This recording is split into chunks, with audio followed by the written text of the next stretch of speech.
think there are 13 demands of this report, and these are not a polite request. They are not recommendations. They are not suggestions that Nigerian can consider and then ignore as usual. These are formal demands from the United States Congress submitted in a report to the President of the United States, and Nigeria has been put on notice. So we'll go through them one by one. For discussion purposes, maybe we'll be taking three demands depending on the length and the in-depth of it, and then we pass the mic for people to also contribute, because only me cannot do the talking today. So welcome to those that have just joined us now. Please, if you are joining us now, share the space so that others will get the notification and they be with us here.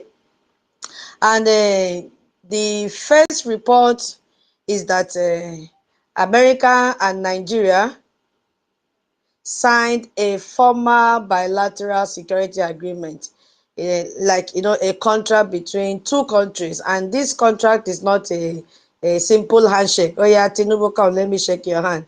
Remi, come, let me shake your hand. No, that's not what it is all about. It has specific conditions built into it.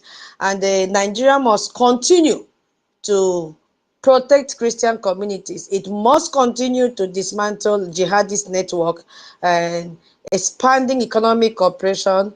And here is where it gets so explosive, because it must commit to removing Russian military equipment, and replacing it with American military equipment. You know why Russia is in Nigeria? They are there to fight the United States of America. We have done a program on this, I think early this year or last year. So that is the last part I want you to listen, because in recent years, Nigeria has been deepening its military ties with Russia. From America's perspective, having a major African nation armed with Russian weapons, while the same nation is failing to protect Christians and allowing Islamic terror groups to operate freely, is a direct threat to America's interest in Africa. So this treaty is America telling Russia or telling Nigeria, if you want our partnership, it's either you choose us or you choose Russia. We cannot be in the same circle with you, Russia, and United States of America. So if you think of what that bilateral agreement means, you see that it is not Nigeria saying, yes, we will try to do our best. It is a Nigeria right now signing its name. It is not on behalf of Ribadu this time around, no. It is not on behalf of anything. It is about Nigeria signing its name on a paper that says, we commit to these specific actions. And if we don't follow through, the United States has the right to hold us accountable. You see, the same accountability that the Biafra Republic government in exile have started. Anybody that fails to comply by the rules of the government must be held accountable, including the terrorist governors, illegitimate governors in Biafra land. They must be held accountable. So we are not defaced. You see why we are aligning with the Western culture. If you fail to do what you are supposed to do, you'll be held accountable. So it is a difference between a man, like a man can promise his wife and he will come back home on time. I just want to, use this to explain. And then signing a contract with consequences. If he is late, this is what is going to happen. So right now, Nigeria has been making promises for years while Christians are being killed. So the US is now telling them, promises are no longer enough. We want a signed contract. I told you when I laid down the introductory part of this stage that Nigeria has entered one chance. This is not business as usual. So once a bilateral agreement is signed, that is the first thing they have to do before they even look at other ones. They have to sign this bilateral agreement. Every subsequent actions or inactions by the Nigeria becomes measurable against what was promised. So it transformed the relationship from one based on goodwill to one based on formal obligation. So if Nigeria violates it, the US has legal and diplomatic grounds to respond immediately. So it's not going to be business as usual.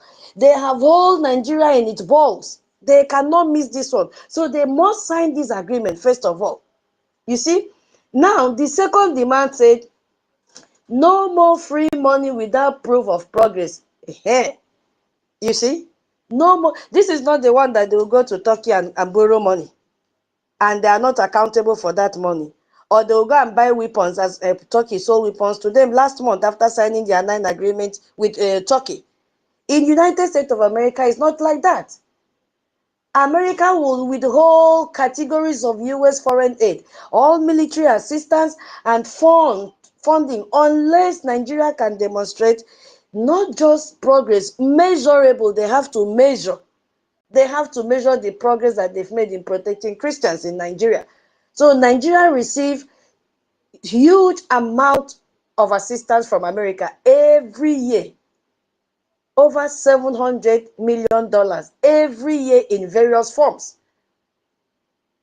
So Nigeria has been milking US on the grounds that, we need the money for this, we need the money to fight terrorism. And then at the end of the day, they share this money and give to terrorists, they buy more weapons, they share this money, travel abroad, live large, and come back. So the principle right now is simple. You do not keep paying someone who is not doing their job. Why would you pay someone who is not going to work his or her salary?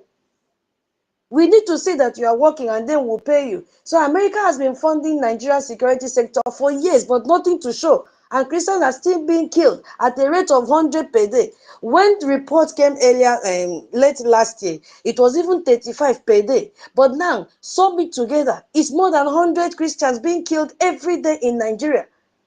And the report is saying that must stop. Prove you are changing before you can receive another dollar. So that's what the second demand is talking about. When things, you have to get financial support when you have shown measurable progress in what you are doing. So the United States Congress now controls how American money is spent around the world through what they call Appropriation Act, which we are going to dig very deep inside it when we reach that place. So the national budget for foreign assistance is all monitored by this Appropriation Act. And I believe when we reach the American citizens that are here and Biafrans will also elaborate more on that. So starting from this 2026, this demand says that every dollar of American aid going to Nigeria will be conditional, not like before. Oh, we need this, Bagam, they will sign. Collect the money, squander it, give to terrorists to buy weapons. Nigeria must prove with evidence, not just word, not just carry microphone and say, oh, we are working. We are making progress. US have to see the progress. US have to smell the progress. US have to feel the progress. If it cannot prove progress, the money stops. So let's also put this in numbers so that it will make a lot of sense. Just to elaborate more, let's say United States of America send over $700 million every year to Nigeria, and they send this money in form of aid, development assistance, health funding, security cooperation, and other support. 700 million, not 7 million, or $700 million. So imagine that every single one of those dollars now comes with a condition attached to it. Imagine your employer telling you, I will pay you your salary at the end of the month, but only if you can show me evidence that you did your job. That is what US is telling Nigeria now. No evidence means no salary. So this is exactly what the United States has now told Nigeria. Nigeria has entered one chance, my people. The money now is conditional. And for a country whose economy is already collapsing, because they don't have money, they are busy borrowing. All the money that they have used it to pay the terrorists. For what? To buy more weapons and continue slaughtering people. So their economy is already collapsing. So losing American financial support could be very, very devastating for Nigeria. And they will not want that. So now let's join the third demand. Maybe after the third demand, we can pass the mic. And if you have anything to say, we match the first demand, signing the agreement. The second demand is no more free money for them until you show progress of what you have done. And then this third one now is about sanctions and visa ban on perpetrators. Aha. Where we have the Global Magnitsky Act in being effective here, implemented here, because America now wants the power to freeze the bank account and block international travel of any Nigerian official. All their politicians, including Soludo, all of them that their children are abroad. They send all their family members abroad like Showore. They send them abroad like Obi Kubana. All of them send their children abroad like Wike. And then they stay in Nigeria and kill vulnerable people. These are the people that they are talking about. Hope Uzodinma, all of them. Agoswile Kpabio, Umoino, all of them. All individual found to have participated or even enabled violence against Christians, all of them are complicit in what is happening in our territory right now. So this demand is already causing, a lot of panic in Nigeria. So under the Nigerian Religious Freedom and Accountability Act of 2026, you could see a Kwankwaso name that was mentioned as someone who should face sanctions alongside with Fulani militias group and Meetiala, because he was the one that signed the Sharia into law in KANU State. And a lot of people have been killed. So it is now time for them to get their own sanction one by one.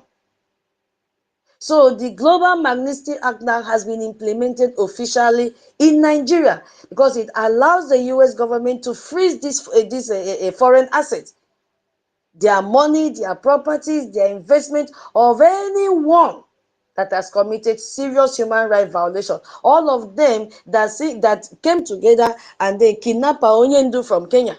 All of them have violated human rights. So their names will also be published very, very soon. So when this law hits you, you cannot access your money in foreign bank. And you know that all of them, their money are being stored in the foreign banks, especially bank in Switzerland where Imam Madabu is. How do you think Imam Madabu will fight Nigerian government when all of them are fixing their money in Switzerland? He cannot. That is his base. He cannot do that. The same base with what is chicken edozium. So they are eating from this money, they are benefiting from it. They can never talk about Biafra in that country.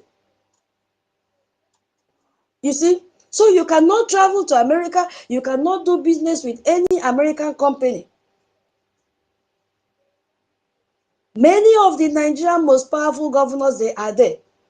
Children are there studying in American University. Properties everywhere in United States, including what is the other one? Is it Obia? Is it Obiano? Obiaro, the former governor of Old Anambra? He is there, patrolling with his dog every evening in Florida. They have investment accounts over there. They can travel to America for medical treatment. They do business with American companies. So when sanctions hit this kind of people, and the US has done this before, to all the individuals from Russia, from China, and other countries, it does not just hurt them professionally, it destroys their personal world entirely. Their children get called into the university administration office, bagam. Oh yeah, begin to pack your load back home. We've revolted your visa. Go back home. And their account will be frozen. Their visa will be cancelled.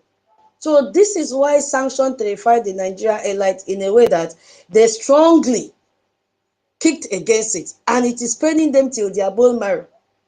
You could see because it's already happening. KANU State House of Assembly, they've held an emergency meeting. Have you people not seen it? It was on February 24, the day after the report was handed over to President Trump. And they are calling on the KANU State governor to urgently, that was the word they used, urgently intervene to protect Kwankwaso from the proposed sanction.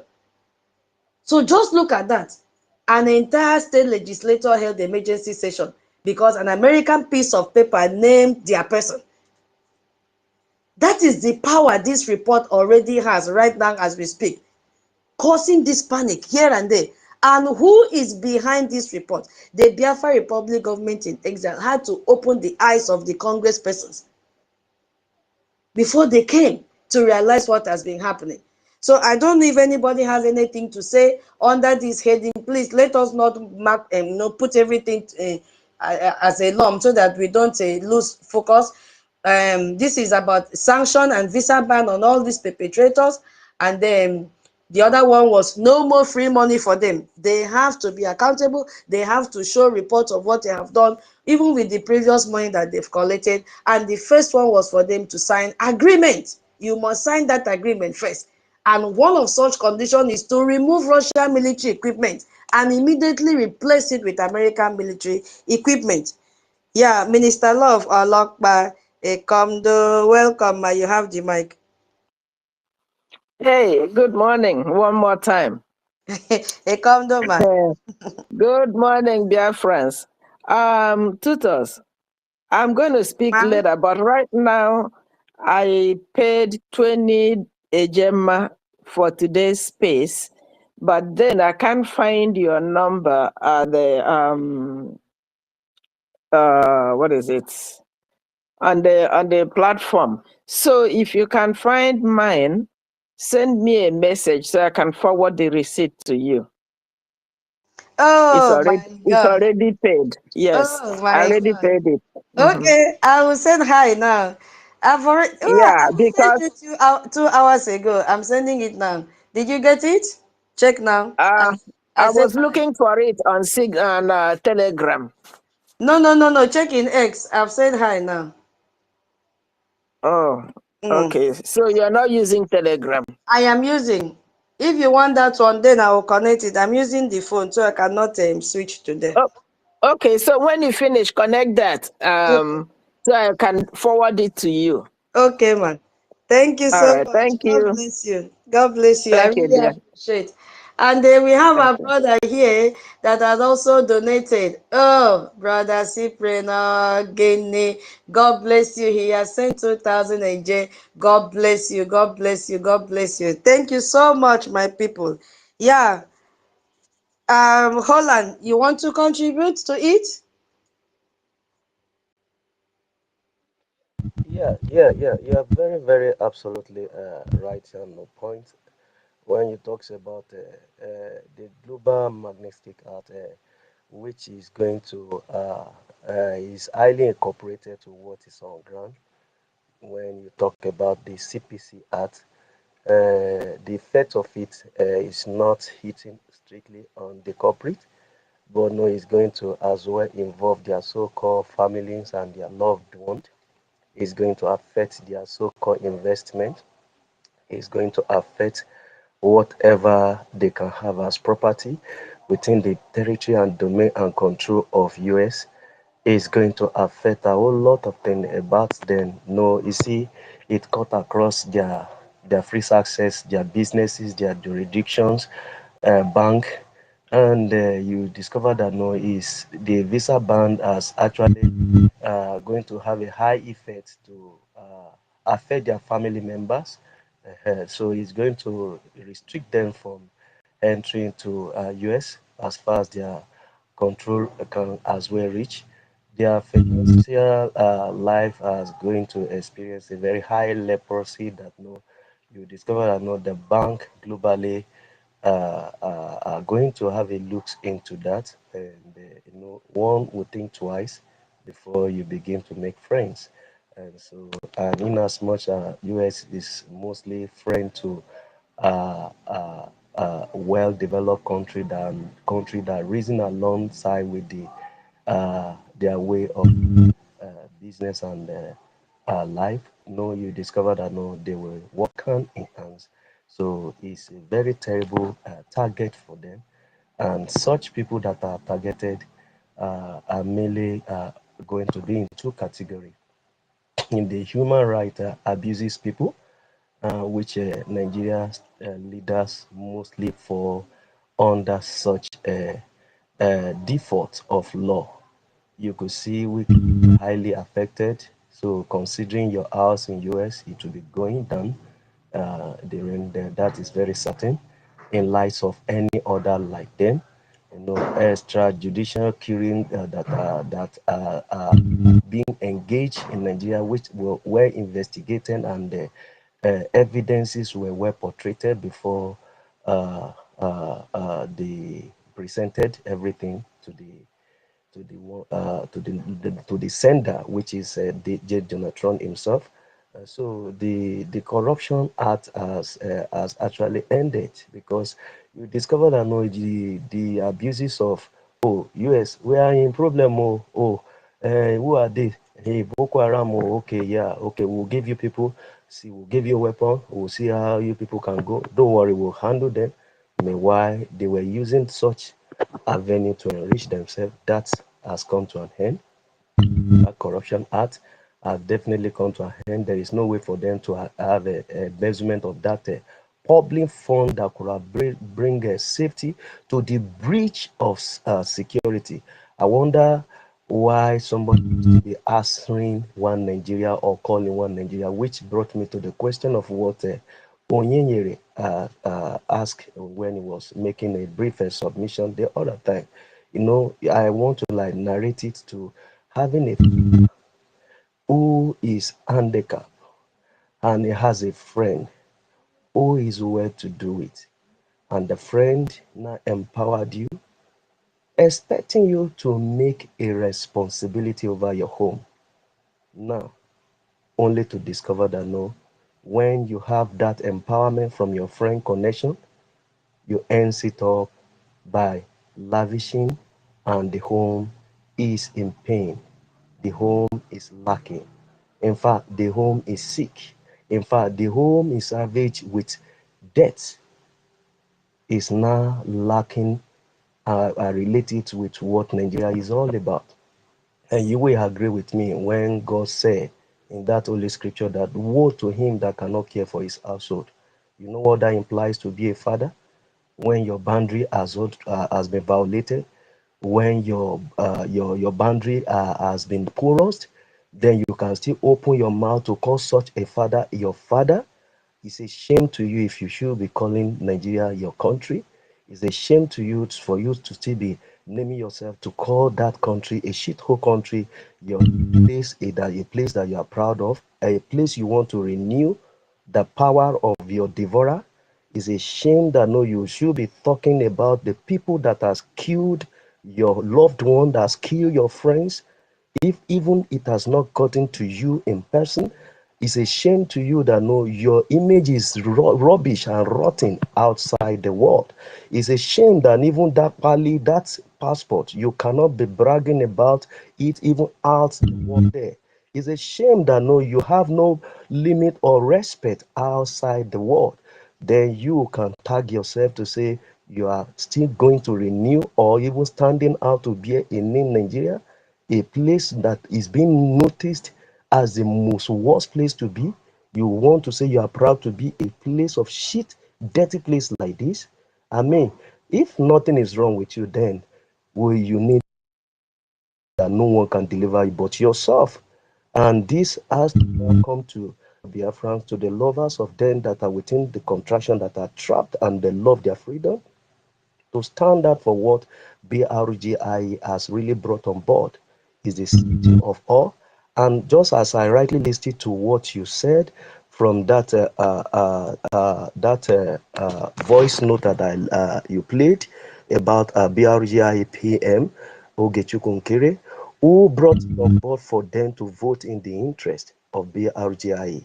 That tells you a government that is responsible. That tells you a body that cares about you even when you don't think about them, when you castrated them, when you name them, when you maim them, when you talk evil against them, yet they open their hand to embrace you, which actually be the figure of what Oyendo stood for. He pronounced it, he said it, I listened to his broadcast, that to as many that open their hands, then Biafra land will welcome them. This is what BRGI stand for. And I expect any reasonable human being within this trapped contraction to support what BRGI is doing, not only Biafra, but to a lover of them that want freedom. You need to support a body that make your voice to be heard before the international community. You need to support the body that stand out to fight your interests even when you are voiceless. You need to stand out for someone that has become a voice for you, even in Washington, D.C. exposing the image of this evil trapped contraction that has make everyone to be dumb and living in fear. But you have a voice that has been able to escalate what they were hiding for longer year, making the so-called this powerful country to send their delegate to be on ground with no one going for them, but then in particular taking a lead to come and investigate and see with their high witness, carrying the record and testimony back to the number one man. You understand what that implies? You think it just happened? You think all this just happened just like that? People make it happen. Government make it happen. BRGIE is the voice that make it happen. And when we were shouting and saying that no, we are there, we are bringing a testimony that will expose the evil agenda going on within the contraction, they say they call us name. Good and fine, but it's playing out now. You could see they cry, and we are enjoying it because them that cry last, we are going to laugh the best. So the game is playing out, and we are enjoying it. I'm still here to give my own submission to each aspect of this topic. Is highly interesting, and I stand by to give room for others to speak as well. Thank you very much for giving me this opportunity.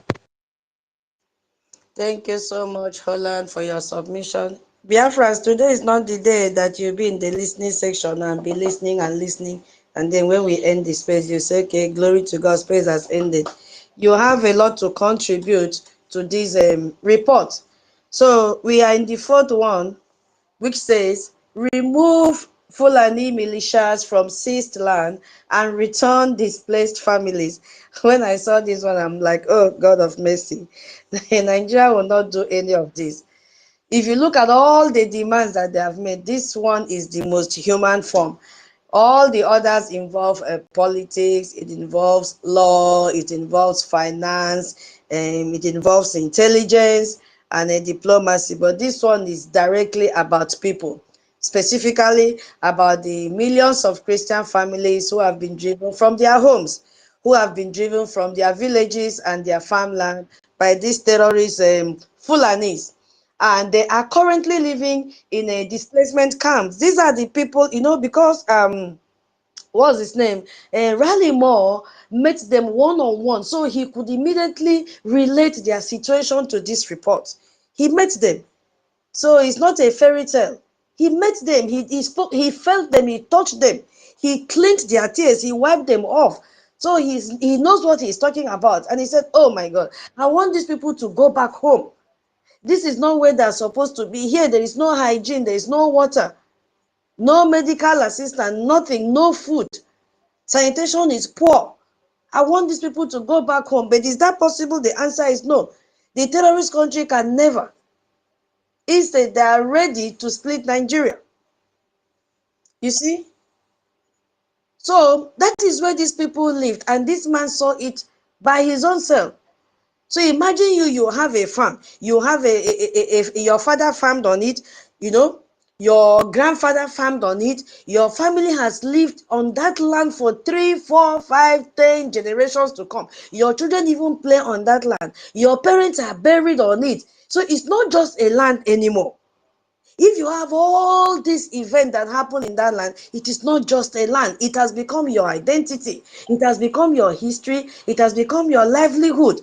So imagine one night, armed men just arrive from nowhere, people that you don't even know. They burn your house, they kill your neighbors, they threaten to kill you, and you run away. You take your children, you run you run in the dark because they came at night. And you end up in a camp somewhere with nothing. And then months after, years after, you cannot still go back because those armed men are still there. They've occupied your land. They are farming your land. They are grazing their cattle on your grandfather's grave. These people, they are very wicked, and the government does nothing. Instead, like in that Benue now, they want to recruit more 400, according to him, repentant Boko Haram. And when they asked him, he justified his request that it's not all of them that are criminals. What metric did he use to measure up their level of repentance? You can't speak repentance for someone else. The person have to show it in action, not just word, I've repented. How can you integrate such a people when those that even integrated them into the Nigerian military are still scared of them? You are now placing a request to integrate 400 terrorists into your community as if you don't have youths in that community. The same community that, what was the former governor's name? Say, I've forgotten. That cried and was even seeking for the federal government permission to equip them. And it was the, his name has entered my head now. Something Otom. He requested for weapons to give to them to equip them. Autumn, thank you, my brother. He requested for it. My co-host, please check your inbox. Thank you. He requested for weapons, but the federal government turned it down. Now, this stupid governor is now requesting permission to integrate 400 repentant Boko Haram members into the community security fit so that they'll still keep on killing his people.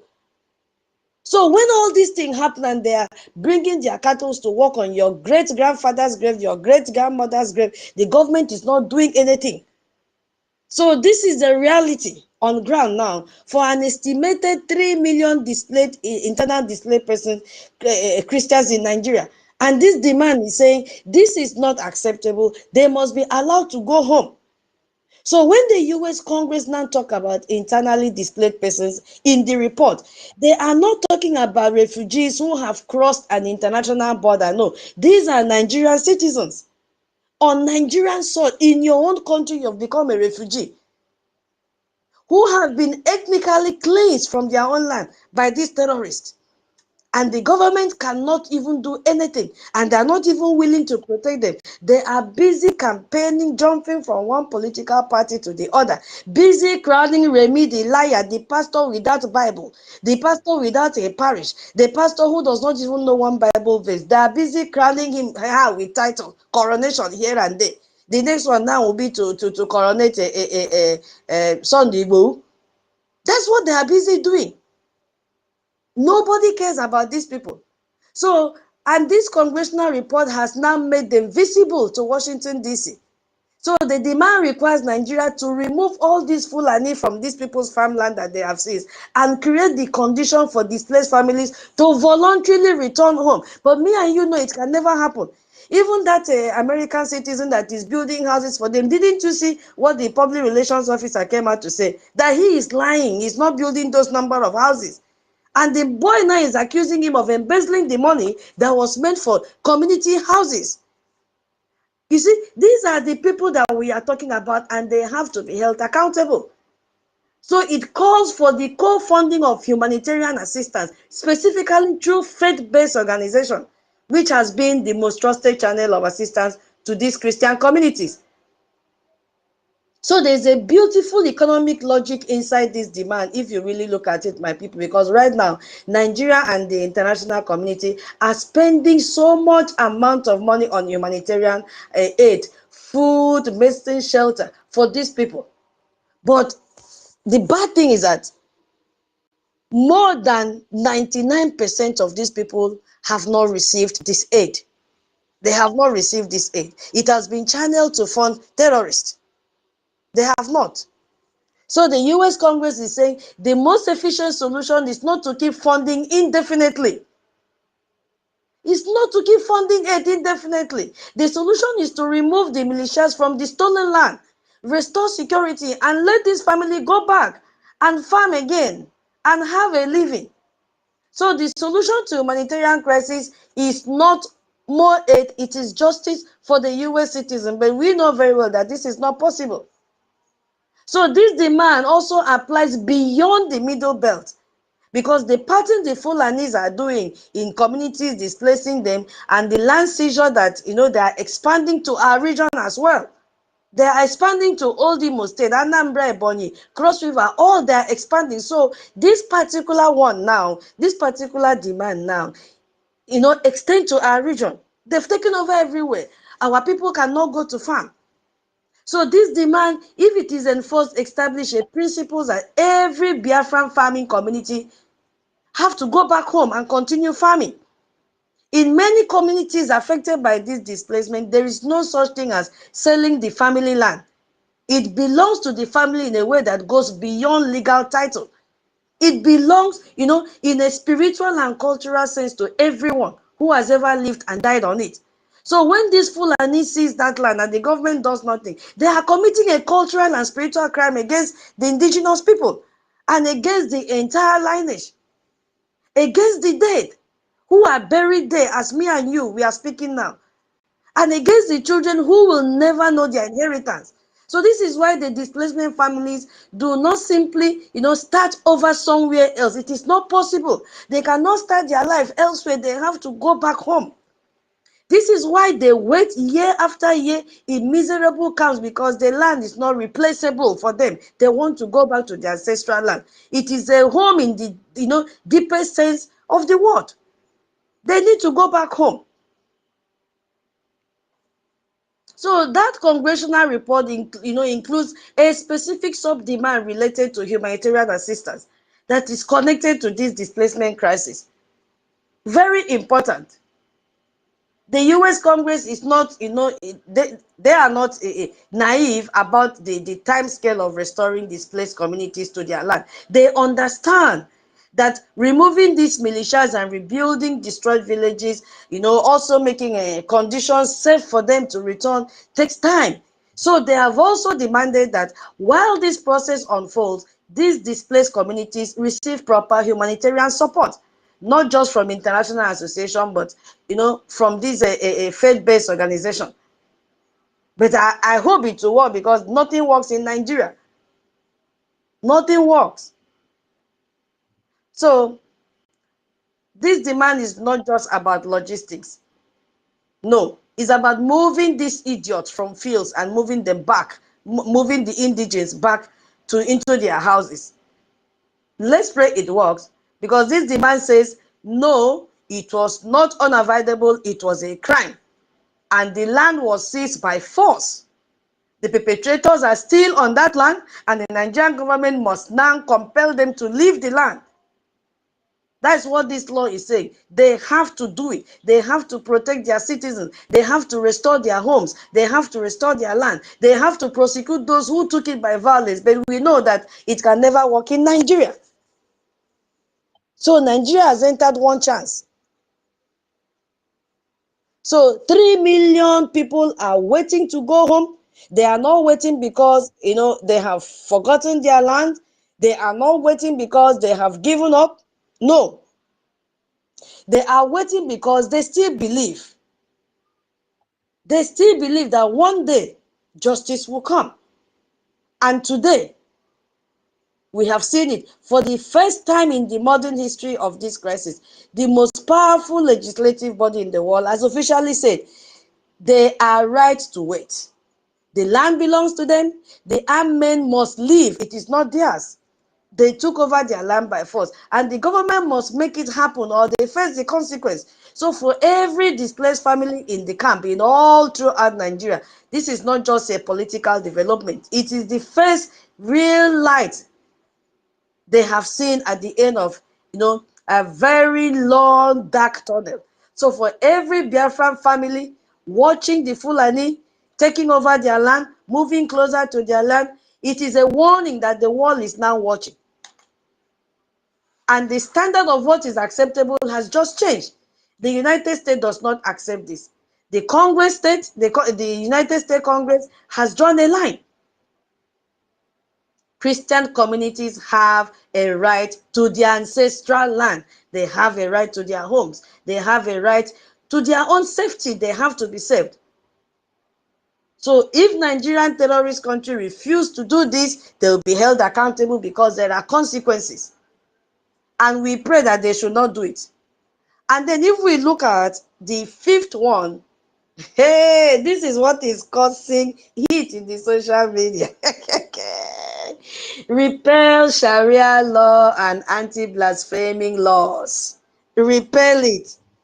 Hey. I think this is the second one since we started. We've talked about remove the Fulani terrorists And so we'll join the Sharia, and then we'll join 4, 5, and 6. The 6th one is publicly name and shame the perpetrators. So let's do the Sharia on, then we go to the next one, because this is the most explosive demand in the entire report, and the one that has generated the most outrage from the northern Islamic establishment. Because already, as we speak, we know very well that 12 states in northern Nigeria operate Sharia law, and it is their Islamic religious law, and is embedded in the criminal justice system. You see? So under this blasphemy law, a person can be arrested and tried and sentenced to death, or they even amputate you if you are stealing anything, but it doesn't affect the millionaires that is carrying money in Ghana must go. No. And this Sharia law, my people, is not implemented on Muslims. It's only on Christians. They are using Christians to practice the Sharia. That is the problem. They are practicing Sharia on Christians. I've never seen a Muslim that they've practiced Sharia on him or her. No. Christians are always the victim. And these laws have been used repeatedly against us because we have refused to convert to Islam. And it also been used against those innocent Muslims who convert to Christianity.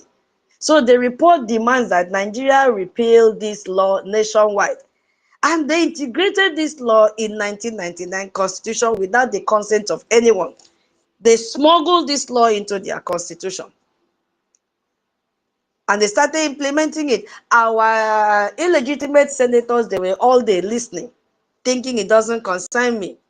They paid deaf ears because they couldn't speak. And glory to God that it's not everyone that is stupid and idiotic in Biafra land. We have one chief at least, Igwe Dr. Lawrence, who stood up and said, no, this is wrong. You cannot put us in the same system with the Yorubas. We have our system. If you feel I'm standing in front of you, happy in what you've done to my brother NNAMDI KANU, you are joking. I want to let you know that I am not happy. There can never be any unity in Nigeria when our brother, when our son is in Sokoto prison far away from us. And you are here talking about coronating Sunday Igboho, who is a counterpart of NNAMDI KANU. While others were mute, this man spoke up. So when they integrated the Sharia law into the Constitution of Nigeria, our people were there, clapping for them. They couldn't say anything. So this has raised publicly public concern, even by what is this called, Ruben Abati. He raised it on channel television and said Tinubu simply cannot abolish Sharia law, even if he wanted to, because it is constitutionally entrenched in those northern states, and any attempt to force it would likely trigger a constitutional crisis or civil unrest in the north. I'm quoting him. This is what makes this demand so politically volcanic. I'm telling you, my people, it will erupt very soon. And they are crying. They have forgotten every other demand that is needed from them. They are all focusing on Sharia. You cannot stop Sharia. You are a triggering problem. You cannot do this. You cannot do that. Instead, let Nigeria divide. And now they're saying, oh, Igbo people caused it. A Christian caused it. That's what they're saying. You see? So America is demanding something that Nigeria's own structure make it impossible to deliver. This is the demand that has caused greatest panic in northern Nigeria as we speak. Even the Sultan of Sokoto, this one has added with the airstrike in December. Till now, the man have not said a word. And the anti-blasphemy laws are particularly dangerous as well, where they will even criminalize any speech or action deemed disrespectful to their Islam. And Christians have been their target under this law. So the US is now formally demanding that Nigeria repeal these laws entirely, because they've also challenged US and said, no, you don't even have the right to stop us from practicing Sharia.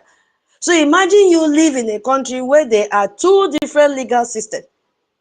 Systems too. One for people who follow certain religion and one for everyone else. And the one for everyone else is harsher, less fair, and more dangerous. That is what Christians face in Nigerian 12 Sharia states. That's what they are facing. A Muslim and a Christian can commit the same act, And the Christian faces a much more severe consequence because the law is written to protect Islam above all else. The anti-blasphemy laws are the most extreme version of this as well. So someone can accuse you of saying something disrespectful about their prophet, and the accusation alone can get a mob to kill you. That's it. Even the naira that they are using is Sharia, because it is written there. If you look at it, Arabic letter is also, they also are inscribed in the naira notes. We have seen so many cases. Deborah Samuel is one of them, and the government has not done anything. So the US Congress now said this law must go, all of them, that this is non-negotiable. The Sultan of Sokoto, who is the highest Islamic authority and one of the most powerful political figures in the entire country, has publicly condemned this demand. So it cannot fly. So when our Prime Minister tells you Biafra is here, he needs one thing from all of us: your donation. Let us just push the last push and we get this thing done. Because you could see they have come together. Sharia has brought them together. They have reminded themselves of their obligations as Muslims. The northern governors have also condemned it. Islamic organizations across Nigeria have condemned it. For them, this demand is not just about law. It feels like an attack on their religion and their right to govern their region, which they have said it. So this is the primary reason you are seeing such panic and anger from the northern Nigerian people. Nothing in all this demand cut as deep as this one. Remember, the reason why Nigeria joined OIC and why they are a member of a D8, number one objective of the OIC is to make sure you work together and protect your fellow states against anyone that threatens their territorial integrity or their sovereignty. So all of them there in that group, they support Sharia, and they will come together to support Nigeria. This is because Nigeria saw what is coming. They started aligning themselves with Turkey and the rest of them. Didn't you see the news how they will start flight operation from Saudi to Nigeria? But the same Saudi is telling them, don't import your poultry product to us. We don't need it. We don't need your eggs. We don't need your chicken. We don't need anything. But they'll be flying from there to Nigeria and back to Saudi. They are busy aligning themselves. Are we doing the same thing? The answer is no. And that also follow immediately, okay, we know that people have implemented the Sharia, and we've started with Kwankwaso. The next demand says, publicly name and shame perpetrators. So America now want Nigeria to publicly announce the identities of people responsible for persecution. They have to name them openly, they have to expose them, and they have to remove that shield that covered them. And impunity that, currently, the impunity that they currently enjoy. So right now, you could see that hundreds of militias commanders and their political enablers are known to local communities, but they never prosecuted any of them. So the demand says, put their names in the light, let everybody see. And me and you know that they've already published this name before, but there was no consequences, there was no action against them. Last week, US released how many names? 8. 8 of them were Nigerians. 1, a Biafran, was involved in cyber security, cyber crime. That is, if at all he's a Biafran, or he just used the name to stain us. So the specific legal mechanism is something called CPC Presidential Directives. That is what they will use. Formal public announcement issued by the United States President, naming specific individuals and organizations that are responsible for religious persecution. So the US president will be publishing a list of people by name who killed Christians, who ordered Christians, or even allow killings to happen under their watch. So it is called CPC Presidential Directives. Their names will be published. So their names will be on a US government blacklist for the entire world to see. So if you think about what it means to be named by the President of the United States as a prosecutor of Christians, hey, your name goes on the public list, your business partner sees it, Your international contact will see it. Even your children studying abroad will see it. Even though they already know that you are financing terrorism, foreign banks will see it. It is the equivalent of the world's most powerful government pointing its finger at you, saying, this person is responsible for what happened in those churches, those that killed the pastors, and the villages that were ransacked by the terrorists. That's what it means. So I think we've done 3 before we go to the 7th one, which is to block Nigerians beef and cattle export. Okay, my co-host, your hand is up. Okay, can you hear me? Yeah, I can hear you.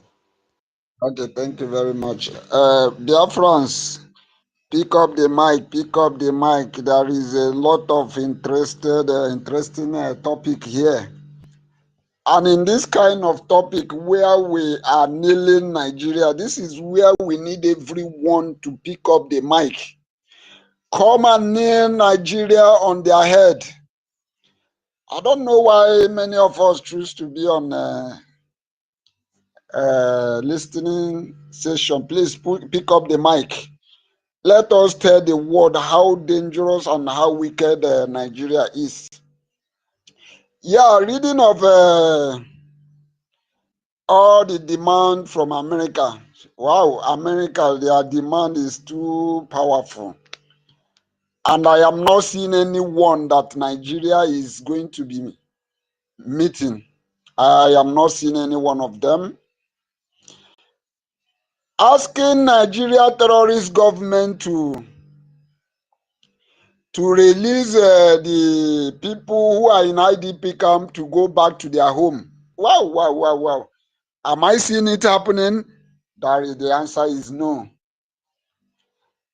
And I want to also use this opportunity to tell America, not only those that is in IDP camp, both those that are dead, their family must retrieve their land, or there will not be any left over, one plot or any leftover in the hands of these useless Fulanis.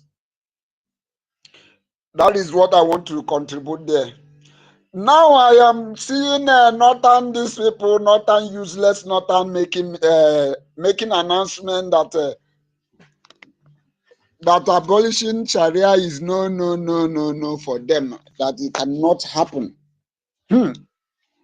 I've seen somebody, a useless woman who always say Akachukwu dear. I wanted to use that word that Akachukwu dear, but for the fact that that useless woman usually use that Akachukwu dear, I'm not going to use that the same name. But what I'm seeing is the handwork of God, the way God is fashioning it, the way God is making it coming, Biafra coming closer. This is what I am seeing. You see, these are the easy way to break up Nigeria. America knows that they are not ready to tell or to come out to these people and tell them, okay, let's break. But they are going to give them condition that we bring this thing to the table. These are the condition that is coming. All this, if you critically look on all these demands, I have not seen anyone that Nigeria terrorist government is going to meet. These people have two law that is governing them in that useless country. And in that two law, who are the people that is in charge of that two law? Both Sharia law, both the one they call secular law, is in the hands of Fulanis. So they choose the one that favor them. If they want to knee you in a secular law, they did not see you, they will go through Sharia and knee you. If they want to knee you through Sharia law and they see that you did not fall into that their region of Sharia, they will use this secular law and twist it where they will also knee you. Everything is in their favor. I don't know how we get in the hands of, I usually tell these people that, I usually say that these people does not have an advisor. But little did I know that they have advisor, but they don't have a good advisor. The advisor that is advising them is a brain dead advisor, like Fulani dead brain, because Fulani have a cow brain. That is why they can take their bath with a urinator from cow. I have not seen the kind of these people. Are they human being? Are they really human being? So what I'm saying in essence is that going with the demands, they are all powerful to the core, powerful to make Nigeria bend, powerful to make Nigeria. I'm telling you, Biafran people here, this division, this freedom that we are fighting, Fulani is going to be the one to by themselves and say, let us divide this country. It is coming very, very close with what I am seeing, because unless America decided to soft pedal, if they decided to soft pedal from their demand, that is where these people can have rest. But the way this demand is coming out, Fulani is going to be the one to tell Biafrans, oh yeah, you go. We don't need you again. We don't need you again, because they are better to divide this country than to leave Sharia. So I just want to thank America for what they are doing.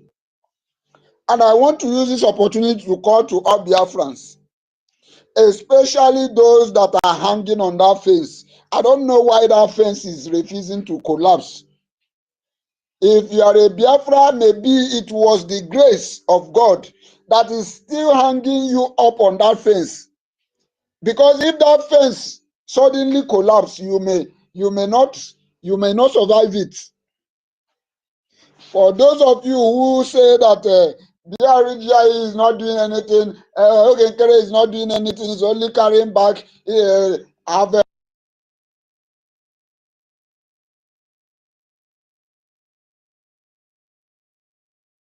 come directly, but they are coming in direct.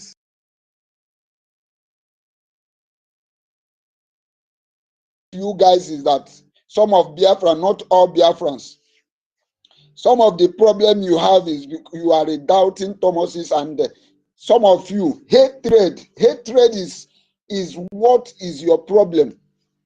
If you hate somebody, or maybe your friend hates somebody, or maybe somebody you are listening his broadcast hates somebody, for that reason you also must hate that person. But you cannot ask yourself question, what has this person done to make me to hate this person? If this person is not fighting for freedom, why is Nigeria terrorist government crying? If this person you are accusing that is a betrayer, is the one doing this, is one betraying strong, is not there. When all of you say, run with Ngozi, who are the ones standing? Somebody you are accusing is a particular person who have every reason to betray, but yet he's still standing. He is standing. And the same person you are accusing of this set of Biafrans, I don't know. I don't know. And some of you sitting on the fence will be watching or listening to this set of people. So Biafrans, you have to wake up. This is the time we need to do the needful. Come out. Tomorrow is our fundraising. Any amount you put there is going to count. No amount is small. Every one of you are seeing what is happening in our land, that a call to support this struggle is what is needed. Thank you very much. I yield my mic. Thank you. Thank you so very much, my co-host. Okay, we still have a lot to. This is to 9. Guinea. Hey. Okay. Let's see the demand number 7. And this one said, block Nigeria's beef and cattle export. Immediately we finish with these demands, we will go directly to our program of yesterday, because it connects. Without Briggy, there will be no information. So this is where American pulls out economic weapons against Nigeria. And this report recommends using trade leverage to force the Fulani herdsmen to disarm, specifically by blocking beef and cattle export from Nigeria to countries like Ivory Coast. You know, to be honest, we learn every day. I never knew that these people export their cattle. Honestly, I did not know. Wow. So they export it to Ivory Coast, they export it to Ghana, South Africa, and Senegal. Maybe our African rep will elaborate more on this, because when I was researching, I said, really? Can Nigeria export such a thing? So which one do they now send to us to eat and get disease? So anyway, that's just by the way. So this is so powerful, you know, because cattle is the economic backbone of the Fulani communities. But to be honest, I never knew that they could export it.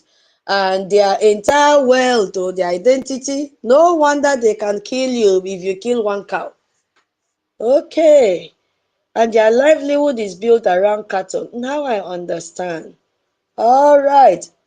Okay. So if you block the ability to sell cattle to neighboring African markets, you are directly hitting their economy. Now it is making more sense. You see? But I never knew they exported. I thought it ends in Nigeria. So you are just saying your cattle cannot cross the borders and until your militias are disarmed. So this demand is one of the most strategically interesting one in the entire report, because they have come to realize that they are the largest. Nigeria is one of the African largest exporter of beef and cattle related products. Okay. Yeah.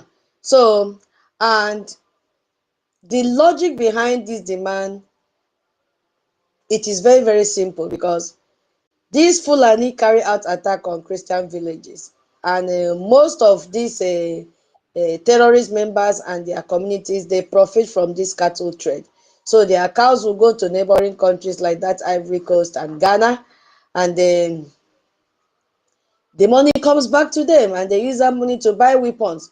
And the life continues while Christians suffer. They use this cow to destroy our farmland.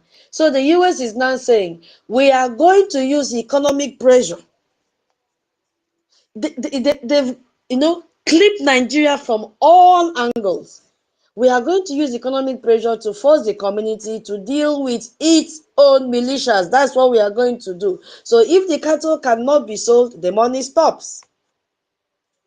That's the area the United States is looking at. And if the money stops, the Fulani political leadership will face pressure from within their community to stop these terrorists and negotiate. But let's see how it works, because I'm not sure, but it is a report. We have to analyze the report and then step back and see how it plays out. Because it is the same logic as cutting someone's electricity until you pay your bill. That is the way I see it. So you are not shooting anyone. You are simply making the current situation financially unstable. So that is what US think that demand will do to the Fulani terrorists, because this demand shows that the US is not just thinking about military or political solutions. No, they are thinking about economic leverage at the community level by targeting this beef trade specifically. And because of that, they are putting this pressure not on an abstract institution, but on the livelihood of the Fulani people. So let's see how it works. That is the way I understand it. And maybe when you pick the mic, you can elaborate more. And please, I'm still waiting for the receipt for our fundraising tomorrow, space donation. Thank you. Let's not forget tomorrow is our fundraising.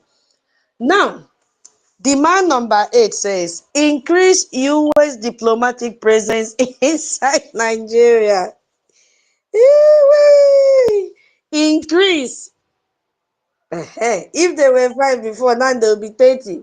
US diplomatic presence inside Nigeria. This is about accountability. So if the United States is going to monitor whether Nigeria is following through on its comment or commitment, it needs more people on ground inside Nigeria. More people should be there on ground. That's what he's talking about here. We need to monitor what you are having, what is going on in Nigeria. So this means expanding the number of diplomats, increasing the number of intelligence officers, you see, a number of human rights monitors, and other U.S. government personnel stationed at the U.S. Embassy in Abuja and all its consulate around the world. They will be there. So if you if you think of it like a business that has been failing to meet its target, let's look at it from that angle. You see, the head office decide to send more supervisors to the branch to watch what is happening directly, rather than relying on the branch manager's report. That is what the United States is talking about here. They want to be on ground, use Oyoko meter, see them koro koro. So they telling Nigeria, we do not trust your government to accurately, report its own progress. Let us be the one to see the progress. If at all you are going to make the progress, let us be the one to evaluate your progress. That is what they are telling in this demand number 8. We are going to put more of our eyes and ears inside your country. That is why the Fulani man said, has Nigeria, as a Tinubu government sold Nigeria to America? This is this is one of it. We want to be inside your country so that we can verify independently what is happening. We don't want to rely on Ribado's report. We don't want to rely on Bianca Ojuku's report. No, no, no. We want to see it by ourselves. We are the auditors. We have come, and we are many. We need Nigeria cannot escape this one. So that is what the United States is telling them. We want to verify independently what is happening on ground. Just like Raleigh Moore came to Benue State to see things for himself, because if he had requested a report from the corrupt governor, the cook stories that they would have given, the man said, no, let me go by myself and with my team members, so that the report I will give to Donald Trump will be evidence-based report. So that is what the United States is doing now. Every attack on Christian village, or every blasphemy arrest, every church that is burned down, we need to know about it. We will know about it faster, because we are going to use our intelligence, and we will have people in position. We will have people in position to document it and report back to Washington. You see, they cannot. Nigeria is gone. So this is what the United States is building. They are building surveillance infrastructure. It needs to enforce all other demands. So there is no escape route for Nigeria anymore. United States would eat with them, they will sleep with them, they will play with them, and at the same time, they are using their eyes and their pen and their laptop or iPad to jot down what they are doing. This is where me and you have to be alert. Document everything, tag them, show to them, give to our Prime Minister. This is the time for documentation, and it's also the time for funding. Don't go and sleep and say, oh, United States have written out all these reports and demands to Nigeria. You can go and sleep. You are a failure. We need to fund. As I'm saying here, if you are in this space, give your donation, space donation, send your receipt. Send it to my inbox. Tomorrow is our town hall meeting. Sunday is, fundraising. Sunday is UK town hall meeting. Come out and support UK. Come out and support your fundraising tomorrow, your freedom. Do not go and give the other groups your money. They are squandering your money and living large. Have you not seen the picture that Ngozi posted, whether it is true or not, the number of cars she says she bought? Now, all of a sudden, she's going to vacation in Finland. Okay, now. So, my people, that is what Nigeria is going to face, or they've started facing right now. Now, the next one that will be a little bit lengthy will be demand number 9, which is counter Chinese illegal mining and its funding of Fulani. Yes, because this is the most explosive and least discussed part in the entire congressional report that has been submitted. And most people who hear about this report just focus on religious dimension, but buried the inside inside, they bury inside the demands, is something with massive geopolitical implication. This Chinese that has been killing Biafrans. So the United States Congress now has formally accused Chinese illegal mining operation in Nigeria. And they are now aware that these Chinese people are paying protection money to the same Fulani who has been burning our villages.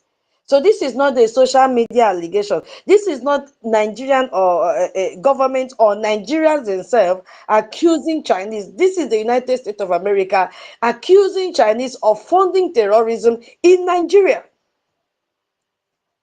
I don't know if you're still hearing me. So that is what I want to talk about now. Because the mainstream media is not discussing about this. You can only hear it in Briggy space, and our speakers will talk on it. So it is one of the most important revelations in the entire report, because when we ask the question, why are Fulani militias so well armed? Where do these weapons come from? How do they sustain themselves financially while they are conducting this attack year after year? The answer is accordingly to what the United States Congress has now. Chinese have to be addressed in this matter. Yes, they have to. Because in recent years, these people have been conducting illegal mining across the whole country, including our Biafra land.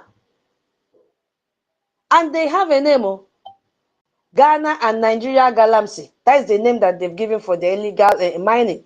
And they've extended and expanded across West Africa. So these are mining operations conducted without proper license, without environmental oversight, nothing, without payment of tax, nothing. They only pay what is called protection tax so that the Fulanis will allow them to continue to mine illegally. And they've been extracting gold and minerals from our soil. Enugu state government have given them land for this. So to operate illegally in Nigeria, what are you supposed to do? You have to dig up the ground. I'm talking illegally. You have to dig up the ground. You have to extract the mineral, and you have to ship them out without government interference. You need protection to do this illegally. You need people with guns. So in parts of Nigeria where the state is weak or even absent, the people with the guns are the Fulani militias, taking over that place. And then what happens? You see the Chinese legal mining operations pay the Fulani money. They pay them in cash, sometimes in equipment, because Chinese have equipment to protect their operations, to clear communities off land with miners and everything, and to ensure no one disrupt their extraction. And those are the funds that, is given to these Fulanis to be able to acquire their weapons. The same Fulani now that take that money, they will now go into Christian villages at night, burn churches, slaughter people. That's what is going on. So the US saw that there was a critical connection between the Chinese people and the Fulanis, because money is flowing to the Fulanis. They use that money to buy weapons. Remember when Musa came out and attacked us and said, cut their funding.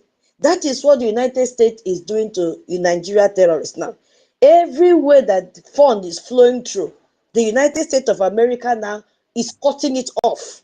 Already I've told you, they have withheld funding for them. So all these illegal ways that the terrorists are getting money now, they are beginning to cut them off. They are beginning to cut their tentacles. So those operations include all that they have been doing, killing our people and seizing our land. That's what they've been doing. So China people, they have strategy in Africa. And it is always described as resource extraction at any cost. That's the name they've given. So they want this mineral, they want your gold. So they took over the weakness of the Nigerian terrorist government, and they've expanded their territory. That is the risk in what is happening. So China gets this mineral free of charge while they pay for their protection money. So if Fulani said, okay, no need to give us physical raw cash, give us in equipment equivalent, they will give to them. So the report demands that US intelligence agency will track this money that diplomatic pressure can, be applied to the Chinese government to stop illegal mining in Nigeria, and that the financial flow between these Chinese mining operations and the Fulani be disrupted immediately. But let's see if the terrorist country would love to do it. So it has a lot of meaning attached to it, because what they are doing is illegal. So it means that several things in practice. It means that US intelligence agency will keep on tracking this money, who is paying this money, how much is being paid, through which channel. You see what is happening? That is what is playing out in this demand. So if you think about what this demand means in practical terms, you see that when you read and sit back and say what is really happening, you see that these Fulani have been killing Christians for 25 years. They've been killing us for 25 years. And they are operating on goodwill and determination. For them, they need money. They need weapons. They need fuel. They need bikes. They need communication equipment. All of that costs money. And if the United States can trace those financial flows back to illegal mining operation, and if diplomatic pressure, sanction, even intelligence operation can cut those flows, then the Fulani will lose a great source of their operational funding. So exactly what happened in Sokoto in December 25th, Christmas Day. You attack the base, not the terrorists on foot in the forest, because those ones can be replaced. But where they stacked their weapons, where they have their operational base, is more important than the Fulani terrorists in the forest. If they kill one of them today, within 1 week or a few days, they'll be replaced. But the operational base is still functioning. So that is what the United States of America is doing right now. You do not have to defeat the militia in battle if you can make it impossible for them to sustain themselves financially. So that is the logic behind this demand. Follow the money, cut the money, and then watch the violence become harder to sustain. This was the dream of Musa to us Biafran people. Now, United States of America is telling them, this is what we are going to do, because those people you want to cut their funds are doing that, raising funds to protect themselves from the Fulani terrorists. So the table has flipped. That is why Chinese is named in a report that has to do about Christian persecution. The United States and China are engaged in global strategic competition across Africa. We know it very well. So the United States is seeing Chinese expanding into African economies, both in a legal way and in illegal way. And they see this as a direct threat to them. So by naming Chinese illegal mining operation as a source of funding for anti-Christian violence, the congressional report achieves two things at once. Two good things that it has achieved, because first of all, it has created that there's a moral and legal case for US action against Chinese operation in Nigeria. And it frames the entire Nigeria situation as part of the broader US-China competition, making it a national security issue. So not just a humanitarian one here, no. So when Christian persecution becomes a national security issue for the United States, the level of commitment and resources applied to addressing it increase dramatically. So if you look at what is happening now, you can see that these Chinese people now and the Fulani have also spread to our area. They have spread to Imo State, they have spread to Old Anambra and Emoyi. So the question is, who is funding and sustaining these people that are directly, destroying our lands? So if illegal Chinese mining money is part of what sustains this operational capacity of groups that are now encroaching into our land, then the Chinese mining connection is not just a northern Nigerian issue. That is the point I'm trying to make here. It is an issue for every community. It's not just about northern state. Every community that faces Fulani Threat. So when we talk about Fulani herdsmen pushing into Biafra land, when we talk about them seizing our land and chasing our people out of their land, the question is, how are these groups sustaining themselves this far? We know that the illegitimate governors are also supporting them financially. So the congressional report now demands to cut off those financial flow. It is very, very important. So it is not about Northern state problem. No. It is also our problem because they are in our land. So don't sit on the fence and say it doesn't concern me. I think this is the third batch in this one, right? I'm not even following. My co-host, are you there? We wanted to combine 3. Yes, I'm here. I'm here. I think this is the third one. 8, 9, 10. This is the third one. Yeah. Okay, so when I finish the third one, we'll pass the mic then. Okay. Now, the third one says a national intelligence estimate. So this one, that they have to classify Fulani militias as a foreign terrorist organization. So this is potentially the most consequential demand in the long term because it calls for national intelligence estimate. Yeah, and when we look at what the US call National Intelligence Estimate, it is a formal document produced by all of America's intelligence agencies. So, and it will how will I even put it? It will officially assess a Fulani militias group and formally investigate whether they should be designated as a foreign terrorist organization in the same category as ISIS and Al-Qaeda. Yeah, so that is the meaning of that document, National Intelligence Estimate. I will abbreviate it as NIE where I can, or I will just call the full name.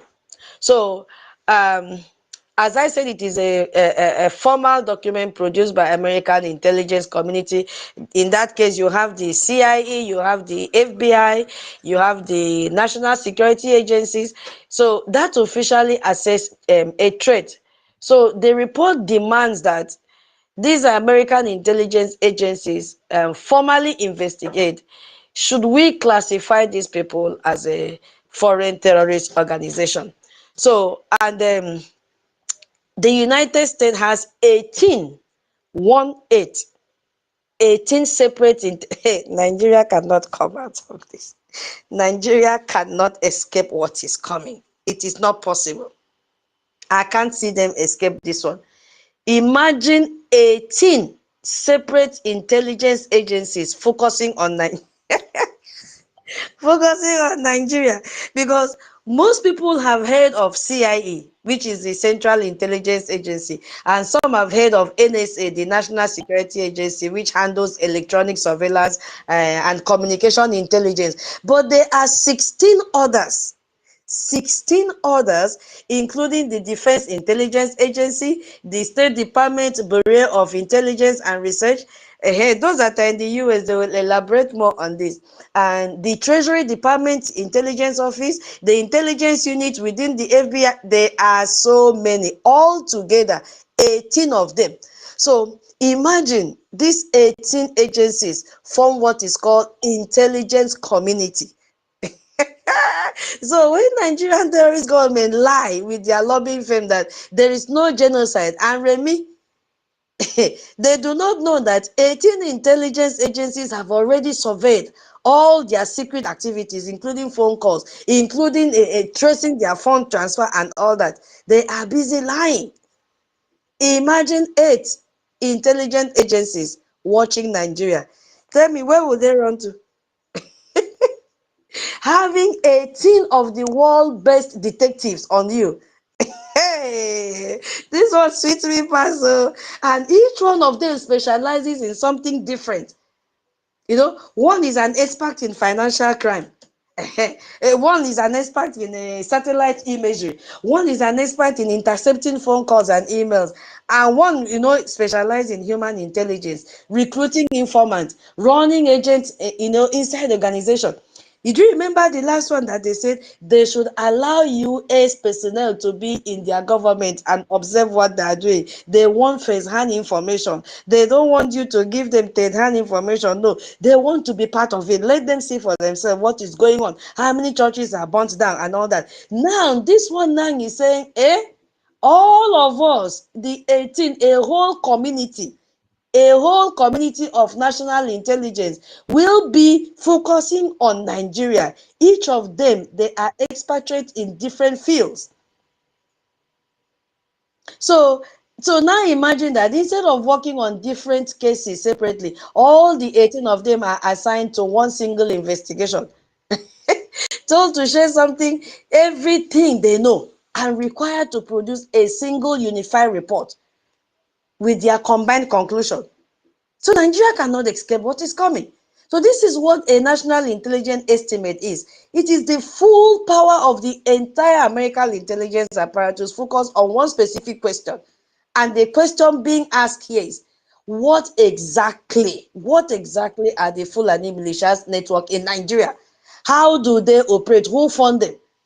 Who are their connections? What are their connections to international terrorist organizations? And should they be classified as foreign terrorist organization? That is their work. And they have to give the report to the President of the United States. So it is not a child's play. Because right now, my people, somewhere in Washington, D.C., they are analyzing whose job is to track every significant armed group in the world. That's their job. They track ISIS, they track Al-Qaeda, they track criminal network in South America and other criminal organization in Eastern Europe. So the congregational report now is asking for those same analysts right now with all their tools, all their databases, all their surveillance capability to turn their full attention to the Fulani militia in Nigeria. I don't know if I'm making this connection well. I don't know if you're understanding what I'm saying.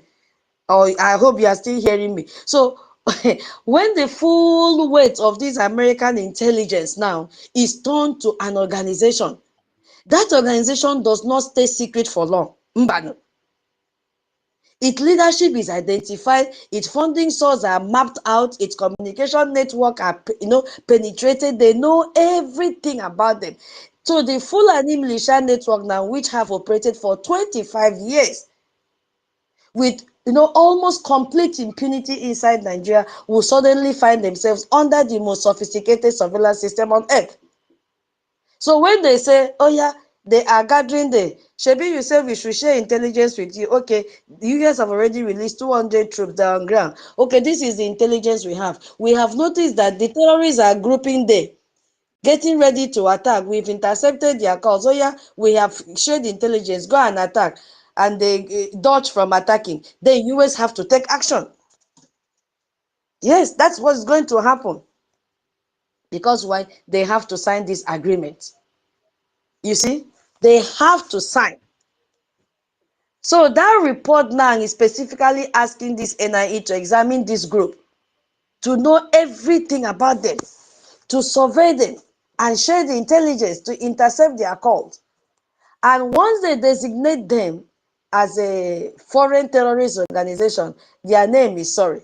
Because anyone having any business with them, hey, anybody having any connection to support this Fulani, your name will be sorry. Because you will be added to their list. They will blacklist your name as well. Any Nigerian bank that process a transaction for this group will commit a crime. That's what it means. Criminal liability for anyone who support them.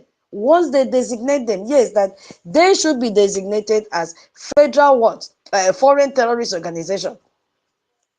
And another consequence there will be financial system explosion, because the US will now freeze all the assets that connect to this designated group across the global banking system.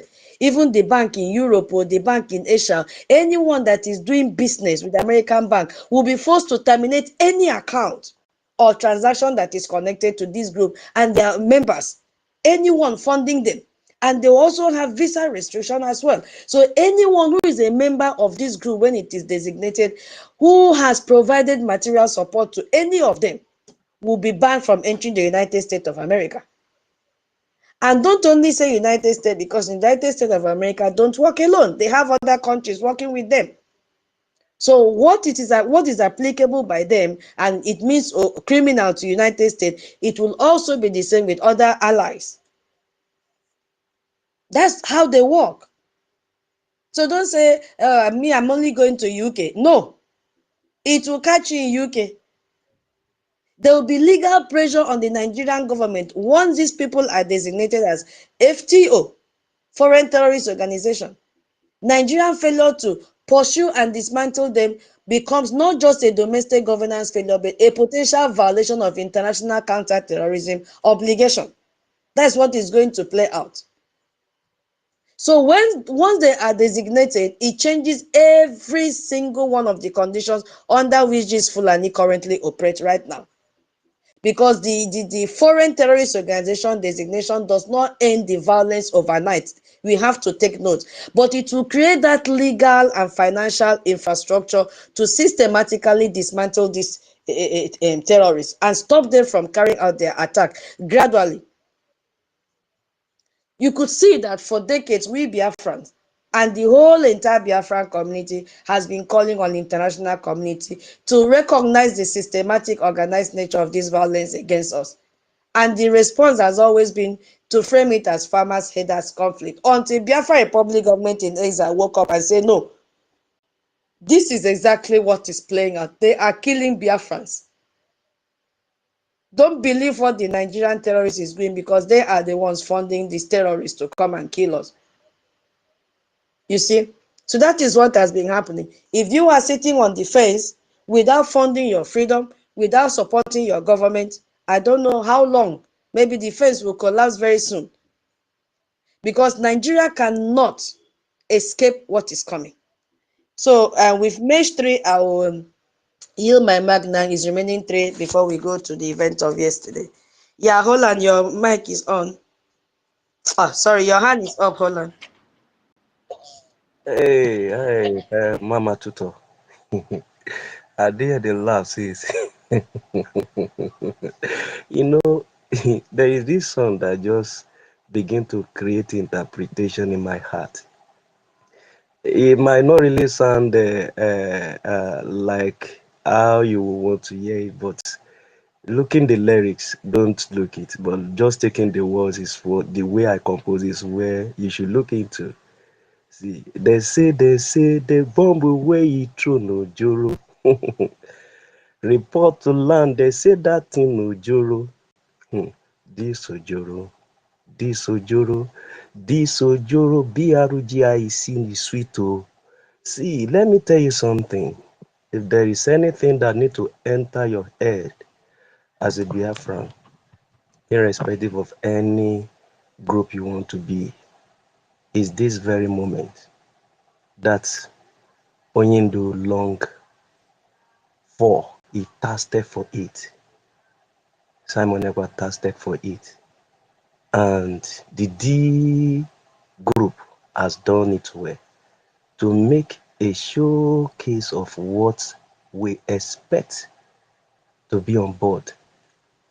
And it has actually come to activation in the mode of it. See, this is the time for Biafran to come together. I'm just telling every single one that care to know. Now, first and foremost, having a look to this particular topic that we are treating. Do you think it can be treated in any Nigerian space media? No. Now, you are here. If I would sincerely ask you, you are a supporter of this good move. Have you shared this space? I check, I discovered that not just few people has shared this space. And you say you are fighting, and you say you are supporting this. Eh? This is not good. We are talking about something that is very, very valid and something that we have long waited for. See, let me tell you, the sanction table is loaded with what Nigeria cannot meet up with. If I should start from where I needed to have contributed, because 6 points has rolled by, right from when you gave the mic to Onyenyere, right from where you said the Fulani militia needed to be stopped. Do you think Nigeria can meet up? The answer is absolutely no. 1804 agenda is a playground of this full soldier that come in form of this Fulani militia that has cascaded down to all the 22 terrorists. So you are asking them to stop it? And Nigeria, you think the Nigeria not in the right of the one that are crying and craving and even shouting and supporting what they don't know the foundation of? My Nigeria, the Nigeria, you don't understand how the foundation and the baseline goes. You think Nigeria is in your hands? How can you be in a secular state that suddenly changed in the hand of you 27 years ago to become an Islamic state? Yet you are here adoring my Nigeria, my Nigeria. Do you any senses with you? Are you normal at all? How can you be running a two law in a country and someone cannot open their mouth and say their sovereign state is going off their hand? You know what it actually implies? The sanction is so thick and heavy that Nigeria, I see no one that Nigeria can meet up to. Which one? Name it. Everything that you have said so far, Tutor, that you have taken your time to expatiate and explain, I began to check one after the other. There is no one that Nigeria will be able to meet up to. I'm just telling you, it's a trap to them. And I think by now, if you are a Biafran and you have not support what is on ground now, I don't know how you think if US should just come and say they want to divide Nigeria now, I think it will look as if they just come to oppress a sovereign state and destabilize them. They are so very wise and tactical with the politics that they have actually played out to save soul in this country. In the initial playing ground of what US were trying to do, we're like, okay, where are they heading to? Where are they heading to? I'm telling you, they are going to create a safe haven for a Christian in this particular axis. And you should be the one to welcome it. And if you are not ready to support the BLGI, then you don't know what you are doing. I don't know which group you want to support again. Now, in the real sense of it, sir, if they are deceiving you, can't you just wake up your senses to say, okay, which one is making move? Okay, among all the group that you think you are making rubbish donation to, showcase the one that is known by White House. This is the only time. This is a time we need to come together. Drop all this your rubbish ego. Drop all this your pride. Drop all, if it is not me. Drop off this, I supposed to have beat the one. You should drop it off and let's come together and do this fight once and for all. And couple up where we need to couple up. This is an opportunity. They gave us a free ticket and no, we don't want to utilize it. Then I don't know what we want to wake up to. You expect that when Buhari asks them to everyone to submit their weapon, and it was only the foot soldiers that were licensed to be taking their so-called AK-47 around with no one challenging them. Were we not witnessing it? US took their time to take their intelligence across the board and know what was really going on within the contraction. And they begin to solve it in a hard way that will be very hard for the so-called caliphate to resist. You think you are the owner of Nigeria? The foot soldiers are planted to destabilize so that they can be in charge and and another point you talk about Sharia. 27 years battle that you are not asking them to stop. Is it not 1999? I remember it should be 1999 or during Obasanjo regime that the Sharia law came to be. It was right before everybody's eye. And the agenda of it is not within the northern side. It is to cascade down to every region By so doing, the agenda of 1804 can now fully be what cascaded and now taken over. Then you are now in doom, whether you like it or not. You turn to Alaji or Alaji. You don't do it, they cut off your hand. You are not willing to follow their law. Then no, they show you off, no, the way to the grave. Now we're having a safe haven through a corridor of a strong, powerful nation on earth, giving Nigeria a strong condition to sign into. Don't you know, Biafra, you need to think and just come under this safe haven? Coming together now is the only golden opportunity for you to do or to utilize the opportunity that the US is throwing out for us. They are playing the international game that Nigeria was not actually looking into. The other time I was talking about it, you think for them to capture all these political gladiators, you think they don't know what they are doing? They know what they are doing. Not only disgracing their name, their friends, no one will, okay, now if your friend is a thief, can you boldly say, this is my friend again? You know what that will actually be to affect you even as a businessman? I'm just like, I didn't mention if peradventure one particular name that is well known as a figure in Nigeria is and a businessman that you know, and they say he's part of them and is enlisted. What do you think all his business empire and friends will be like? That is going easy. They can't meet up. They can't meet up. That's just the basic truth. So we only have the golden opportunity right before our eye, and this is the only time we need to come together, utilize this opportunity, and see how quick we can get off from this house of exile, come out of the home of slavery. If you fail to do that which is needful now, I don't know when you want to do it. You are expecting Onyendu to come out, or you are expecting Prime Minister, the one the cage to Finland to come and speak to you. I don't know when you want to do it. If you will fail to support NKERE now, I don't know what you are doing. So I think this particular Ojoro that is being playing is playing out in our favor because it's Ojoro to them. It's not favoring them, and it can never favor them. They can't, if they sign into it, they are just, this man is just going to do it because they will give him his card. If he fails to sign into it, they will show him his way. And you know, you have to be forced to, and see, another thing I just like to say, Tito, see, Gumi saw this coming. That is why he said he should not have a collaboration with US, rather to have a connection with Turkey.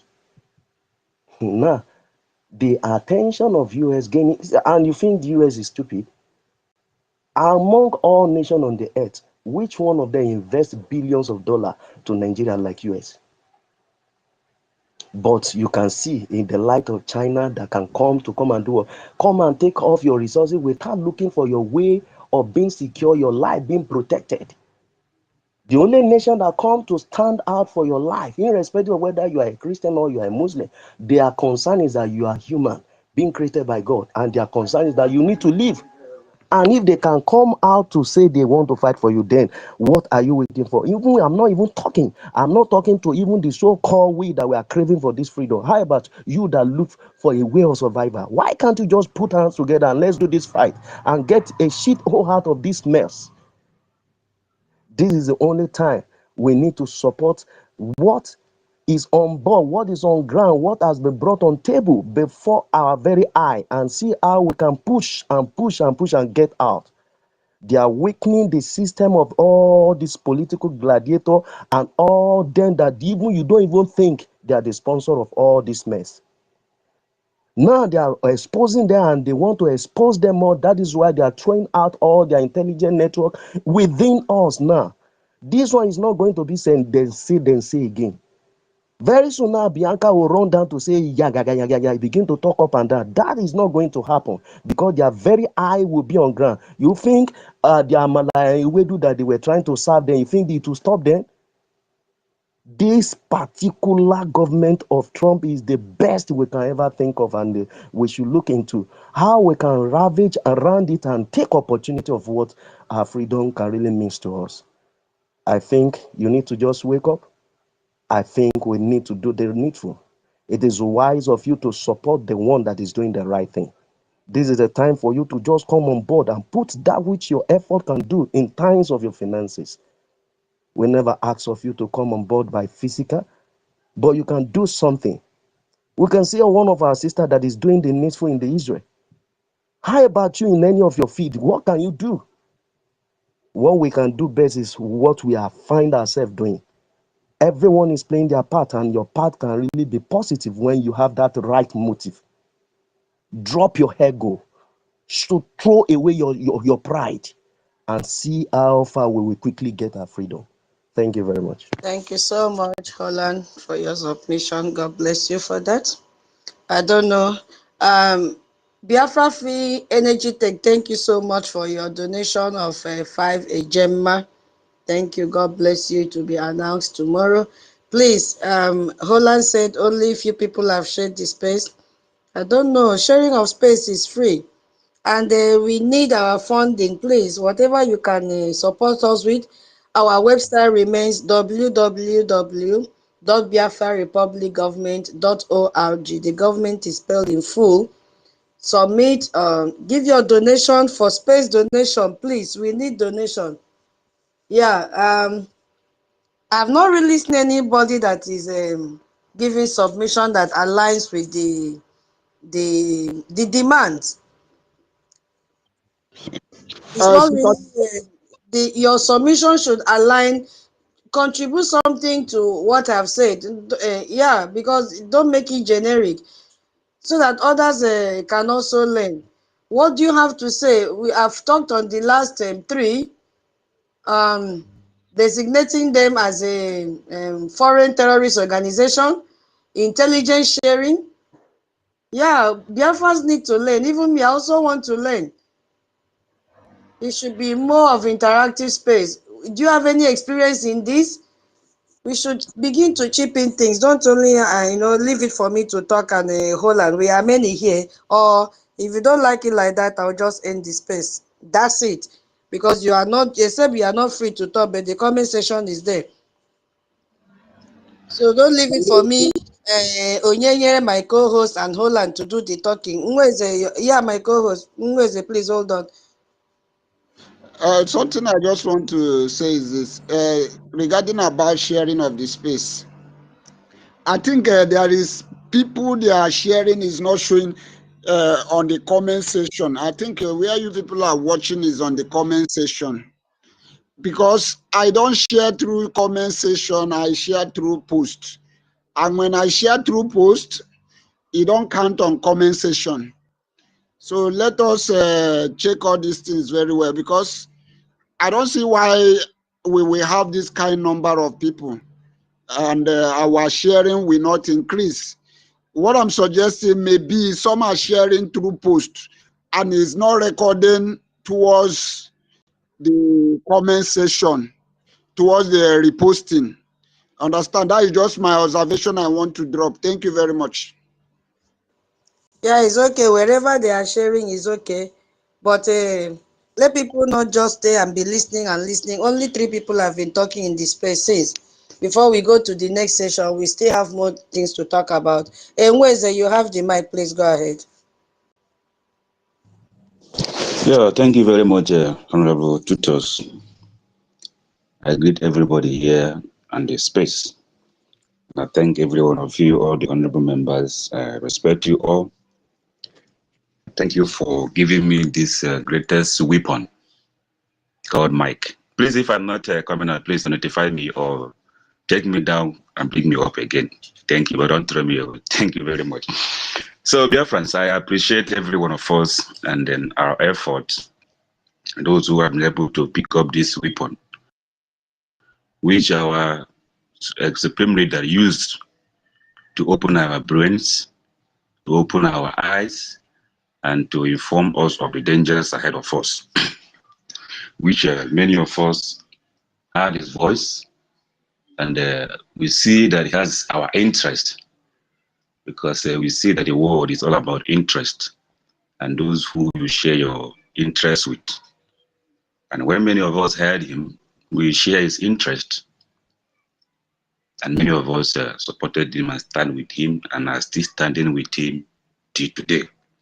So this mic is the greatest weapon, and thank you for giving it to me to also use it the way he used it to also educate my fellow Biafrans and to encourage those who have been using it to continue using it.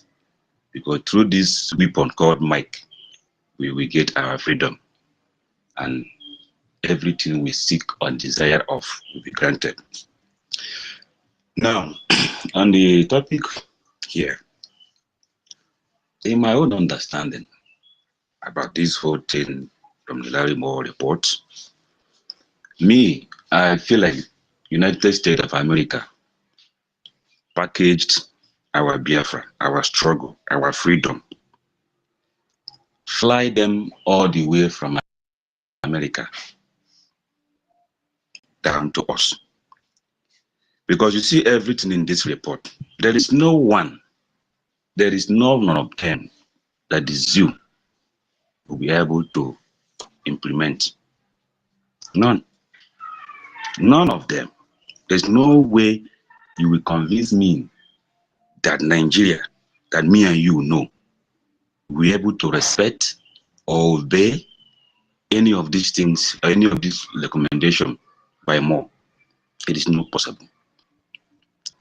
If you think they will obey any of them, then you are not, you are very far away from reality. Because they have this agenda for many years. Our prophet, the Supreme Leader NNAMDI KANU, told us how much they budgeted. They are well prepared. They are well equipped. Their networks are all over the world. It took them years to build this. So there's no way, there's no how, even if, no matter how they play their takia, there is no way they will pretend to remove Sharia in Nigerian constitution, which me and you, many of us do not even know, or we're not aware of this in that zoo constitution. Because that zoo constitution didn't start today. That's why they play a maneuver to amend it and amend it and amend it all to their favor. It has never favored my interests as a person. So I see no reason why they will now respect America, obey America recommendation. It will not work, and it will never happen. So that is why I feel like, and I see like, America just package our freedom and present it to us on our doorstep. It's just for us to pick it in and lock our door and touch the freedom, hold it very tight, and never to lose it again. That's how I feel, and what I understand by all these recommendations. Everything boils to us now. The ball is on our court. You know, for some of us, or many of us who do follow our prophet when he was preaching with this weapon, many called him Savior, many called him all kind of beautiful names. He taught us, he told us what to do. Are we doing what he has asked us to do? Or you went and dig ground and bury yourself, waiting for him to come and bail you out after he has given you everything, every expo on how to get your freedom? What is your reason for being where you are? And even where you are, what are you doing? Because this liberation is not for one person, also for a group of people. That place you bury yourself, what effort are you doing to restore Biafra? What are you doing from your own angle? Or you just sit down there? Now, Americans are the one. They left their country to come and fight for me and you. Because they came because of the Christians that have been killed every day. Which many of us, when prophets, now they kind of cried for 100 men. Those who buried themselves underground today were there. They were just there looking at him, frustrating him. They could not key into his interest. But there they were there planning down his downfall. Where were these people who say they are wise? Where were these people who ordinary position or a department confused their brain not to reason very well again? They now pay more attention to an office, empty office that has nothing to offer to this struggle. This is where many of them go and bury themselves and waiting for people who understand the message of our prophet to achieve the interest of our prophet. Then they will come from behind and take the glory and praise themselves and glorify themselves. Meanwhile, they are just there doing nothing. So, Larry Moore or United States of America has presented Biafra to us. It is in our hand now because we know our enemies cannot succumb to these rules or this demand coming from America, their worst enemy. It is not possible. We are aware how Chinese are using these people to export us. Many of us are aware of this fact. You see, but instead of you keying into this, let us liberate ourselves once and for all. Many of you now are busy looking for position that you have nothing to offer. Nothing to offer. You're still waiting for those who taught you to come out from the prison. I don't know how. To come and tell you and lead you to fight for your own freedom when you know what to do. But because you are not paying attention, you are just there crying for America to come and help you. Look at them, look at you, see America, they have come to help you. What are you doing now to support the effort of America now on ground? Even though you hate NKERE, who came to save you. Even if you hate him, you don't like his face. Don't you like these Americans too, who send their own people, their own resources to come and take risk in saving you in your land for foreigners not to kill you and took over your land, rape your children, rape your wife, cut your head, cut your hands, cut your arms? What are you still waiting for? Or are you waiting for their downfall now? Then you start singing, America could not even do anything where they come. That is what many of you are sitting waiting now for them to fail. Because I can see on social media, oh, since America came, the killing, the genocide has increased. Why will not it increase when the people that are trying to save are not doing anything to save themselves? Rather, they are busy talking about 2027, that you have no life from 2026. There is no assurance, there is no guarantee that you even see that 2027. It's not guaranteed. Your life is not guaranteed in Nigeria as it stands now. But you're not thinking about that. Look at the one you are thinking. They nearly killed him there in Edo State. The one you are following, who has no plan to give you security or even rules that will save you, like this one America has presented to you. But it's a human being like you aspiring to be president. Look at a senator or a congressman coming to give Nigeria these conditions, which is very difficult for Nigeria to meet. Obi has not spoken, has not given Nigeria any condition to stop killing you. None. Rather, what he's busy doing is going to funeral, eating rice with majalis. And when he's eating it, he's not even confident enough to eat from where those people are eating from. He carefully taking from his own side of the plate, making sure that his spoon will not even by mistake touch those majalis that he's eating with. If you watch the last video I saw him eating this, the nonsense they are doing, you see him carefully eating from one side of the plate because he don't even trust the people. He'd prefer to eat with those kids so that if they poison him, he will not die alone. This is the kind of coward you are waiting for to come and liberate you. This coward is the same person that is moving with LFI and all their criminal terrorists in the north. These are the people this person is associating himself with. The people that hate you the most is the people that this man is associating himself with. And you are ready to die for him. They pay you peanuts. Those who send him on that errand to distract you, Biafrans, are paying him in billions to come and give you peanuts. You put your life and that of your family and your generation to come online because of one idiot whom somebody somewhere or some country somewhere are using against you because of your resources in your soil. When will you wake up? When will you wake up? When will you wake up and see the handwriting on the wall as big as it is that your life is in danger? That it is the greatest opportunity ever available for Biafrans to grab our freedom.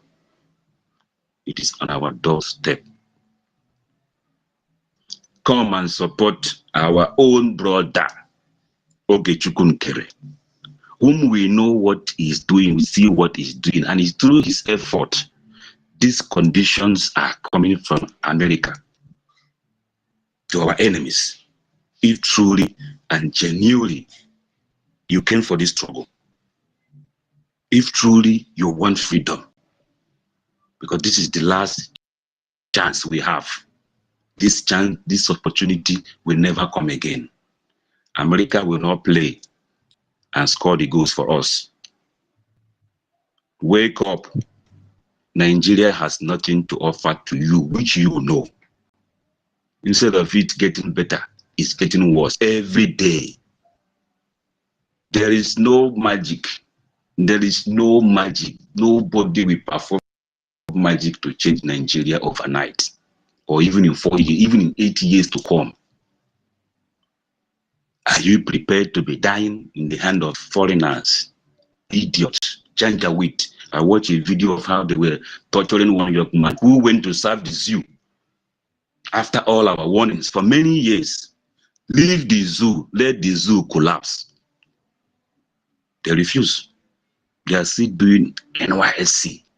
You see those who went through it, came back, become worst. No future, nothing, everything about them destroyed. They joined into kidnapping or Yahoo or doing any kind of criminality to survive. They went through that NYC. You saw them. They live with you. They have nothing to offer. Nigeria has never offered them anything good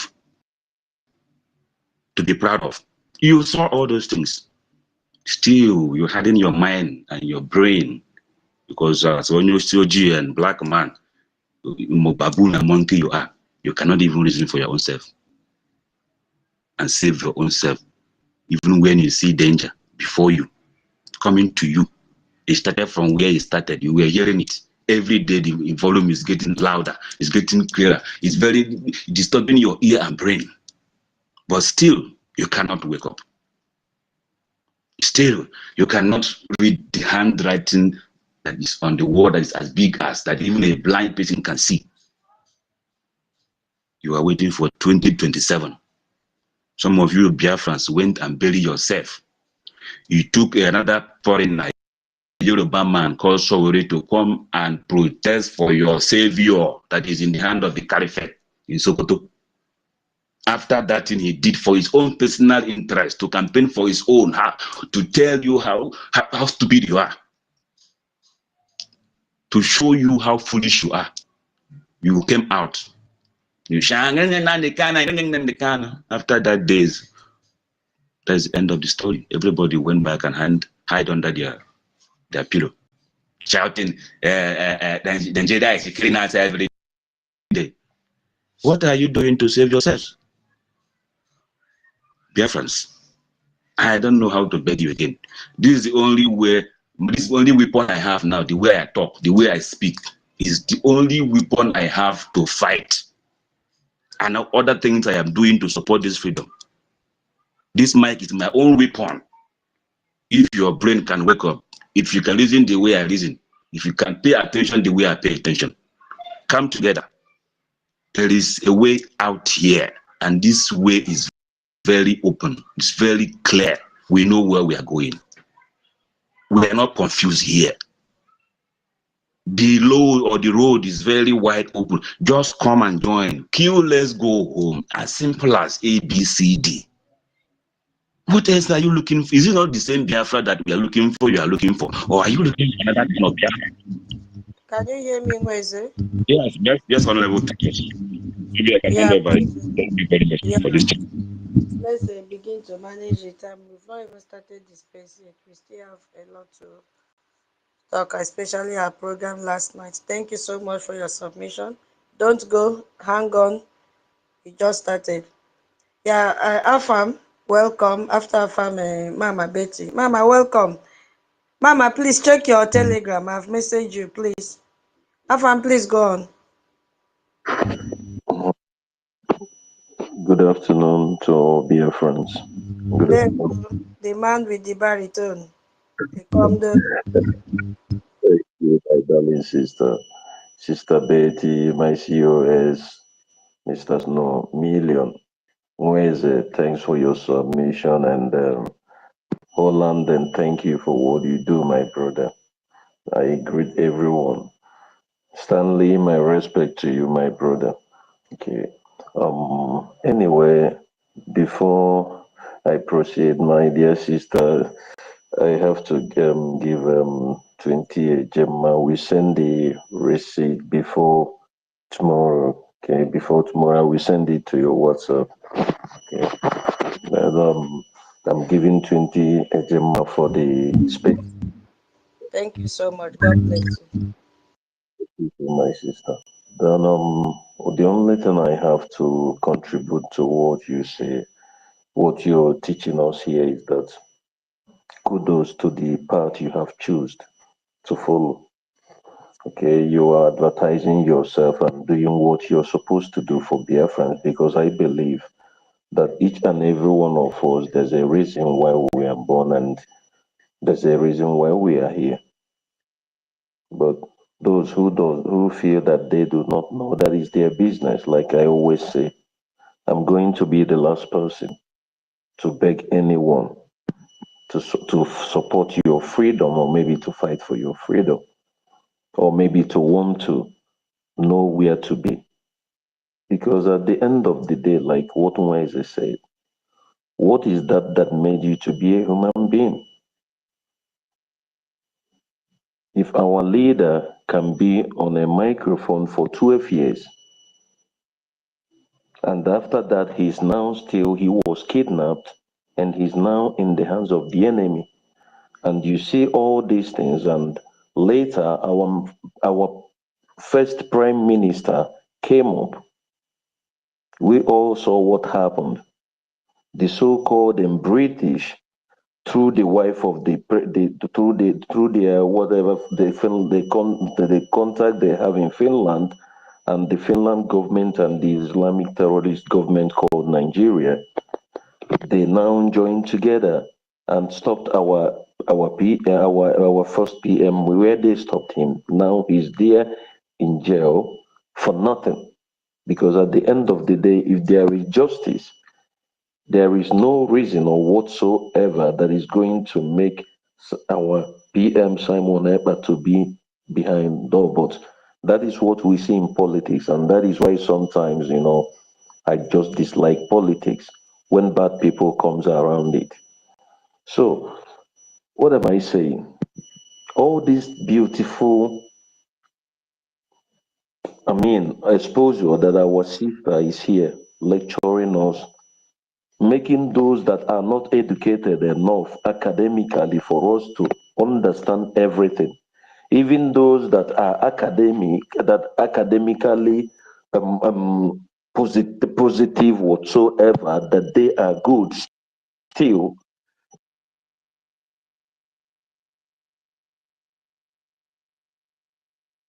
And all these things she's saying is not just history that we don't know.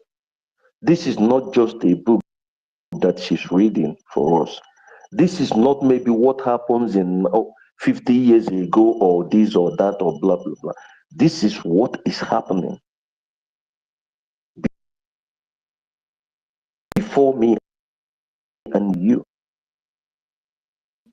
You can go and Google and see the facts. The facts are there. The so-called what the British are using the Fulanese to do in the so-called zoo Nigeria, everything are playing open. None is hiding. Is it what our politicians are doing? The way the Fulanis are using them, everything are open. Just like what our PM, current PM is doing, using Briggy to do in the United States Capitol Hill and doing everything he's doing. Are you expecting me to tell you that everything that is playing out is the work he's been doing with Elias, our lobbyist, and every day since 2024 they have been going to the Capitol Hill. This man has been going there with our lobbyist. If you check and see everything that our sister is that she brought out here, what else do you need to know what is playing out? So sometimes, I I say there are some that are not deserved to be Biafrans. Then if we are Biafrans, believe me, I hate that thing that somebody comes up and, yeah. 1 minute, our Minister Love, please. Okay, I was trying to bring our Minister Love to the mic, and Brother Storm. Please, if you are not able to come to mic, go down, refresh, and request again. Thank you. You can continue. Afam, continue. Thank you. Okay, my brother. It's okay, my brother. So, like all these things, everything is playing out. So there is nothing for anybody to tell you. This is for you to see the fact, for you to know what is playing out, for you to see it in open. Then when you decide to go to where you go, you cannot assess what the little you're contributing is doing. Then I don't know, I should be the one to tell you that you're a fool. Or maybe if you cannot understand what is happening, I should be the one to tell you that you are less than a human being. You're not worth to be a human being, not to talk of even call yourself a Biafran. Because all these things here, nobody is telling me that this is where I should be. Nobody tells me that this is where I should put my money. Nobody is telling me the little information that I'm getting. I get it here from this university, where you see the truth, where you stay and you see everything that is happening, what our PM is doing, and everybody. So, if just like those who they say they are fighting for Biafra, they are wearing Biafran clothes, but with their actions, you see that they are working against the same Biafra. They are working with the zoo government, and you cannot see it. Then how do you expect me to be the one to tell you to come back? If a woman that is in village, old women should be able to stand on the little they are doing, still believe in what they are doing, then you expect me that sees you that you are exposed and you have all it takes to understand, and with all the atrocities the so-called Nigerians are doing, you don't understand the reality or know what to do. I don't know what to call you. I want to use something that is nothing, but I want you to understand if this is a state, a government that can do this, then do they have a government? There is something that is playing out in Biafra land today, so-called Ijele. I want to ask each and every one of us question here. Who is Ijele? This guy is just a criminal, a human trafficker that is being deported from Turkey. And he came back to the so-called Nigeria. And now the government of Nigeria now used him. He's now working with the police and the military that they give him among the tankers to come and kill innocent people. That even came out on social media and tells you that he's going to kill even 2 months old child, that Imijele will do this.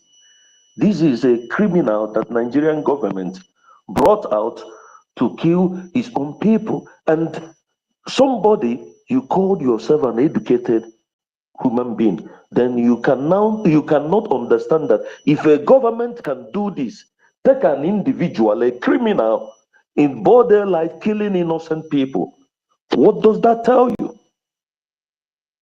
Why can't you know that there is nothing like a government that you need to defend yourself? And if you don't defend yourself, all these vampires that they are grooming are the ones that are going to consume you tomorrow, because it's not me. I already know where I stand. So this is where I want to stop. But every day we come here, our sisters, they preach, they tell you the reason why you should fund your freedom, and you're looking like a he-goat, waiting for people to be coming to talk. You create money. They are borrowing money everywhere. All the countries that are fighting, they are borrowing money everywhere. Our own is that we don't even have war plan, nothing. We can't even, we have nothing. And you're still waiting for anybody to come and tell you that you need to add the little you have. I keep saying it.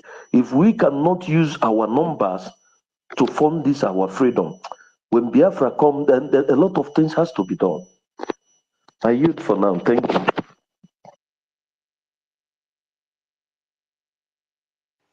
Thank you so much, the man with the baritone voice. God bless you for your submission. Um, yeah, Minister Love, before Minister Betty. Minister Love, maybe you send the receipt to Minister Betty, she'll forward to me. I couldn't find you in Telegram. Go ahead, ma'am. Well, okay. It's because you're not on that platform. I don't know what name you have if you're on that platform. No, I'm not there. I'm not there. That's why I couldn't find you, and that's why you can't find me. Anyway, Ethel also paid 20 a gemma. Oh my So God. Thank you yeah, so for the much. space. So Chad. I will forward both receipts to Adabeti. Thank you so much. Thank you so much, man. God bless you. And You're Ethel and welcome. sister, God bless you. We really appreciate your contribution. Guinea, God bless you, man. Wow. Thank Thank you. you. Yeah, Minister Betty, are you there? Before we go to the next one. I think